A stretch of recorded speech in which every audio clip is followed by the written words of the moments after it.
সেদিনকে চলে গিয়েছিলাম বর্ণমালা কিন্ডারগার্টেন স্কুলে, কারণ সেখানে চলছে পিঠাপুলির উৎসব। শীত যেহেতু চলে এসছে, শীত মানেই কিন্তু বিভিন্ন ধরনের পিঠাপুলির আয়োজন।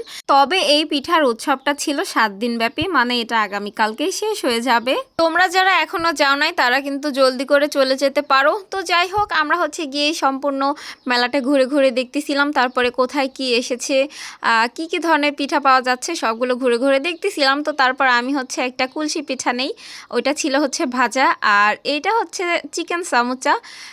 তো এটা একটু টেস্ট করি, তো আমার মনে হয়েছে যে একটু ঝাল হলে বেশি মজা লাগতো। তো যাই হোক, আমরা খাওয়া দাওয়া শেষ করে সবগুলো দোকানে ঘুরে ঘুরে দেখতেছিলাম। আর পিঠাগুলো কিন্তু একদমই রিজনেবল প্রাইসের মধ্যে পেয়ে যাবে তোমরা।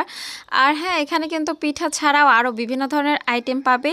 তো তার মধ্যে হচ্ছে যে এই যে দেখো, এখানে হচ্ছে ম্যাকারনি, তারপরে হচ্ছে হলুদ মরিচের গুঁড়া, এই যে কুমড়ো বড়ি, তারপরে মনে করো যে সরিষার তেল, মধু, ঘি, অনেক ধরনের আইটেমই কিন্তু পেয়ে যাচ্ছ। তো এই আপুটা আবার হচ্ছে যে কেকও নিয়ে এসেছিল। তো এখানে আবার দেখতেছিলাম যে চিকেন ফ্রাই, তো এইখান থেকে আমরা আবার একটা চিকেন ফ্রাই, তারপরে হচ্ছে যে টিকিয়া, এই দুইটা ট্রাই করি। এখানে কিন্তু ফুড কালার ব্যবহার করা হয় না, এটা হচ্ছে যে অরেঞ্জ কালারের ব্রেড ক্রামস দিয়ে ভাজা। তো এখানেও একই অবস্থা, এখানেও আমার মনে হচ্ছিল যে চিকেনে একটু ঝালটা বেশি হলে ভালো লাগতো, তবে সেদ্ধটাও হয়েছিল পারফেক্টলি, সব কিছুই ঠিকই ছিল। আর এইখানে এটা হচ্ছে যে টিকিয়াটা, তো টিকিয়াটার মধ্যে আমার মনে হয়েছে যে মাংসের থেকে ডালের পরিমাণটা বেশি দেওয়া হয়েছে। যাই হোক, আমরা হচ্ছে এখন একটা কেক ট্রাই করব, মানে চকলেট কেক। আমার খুবই ভালো লাগে, আর আমার ছেলেটাও চকলেট কেক খুব পছন্দ করে।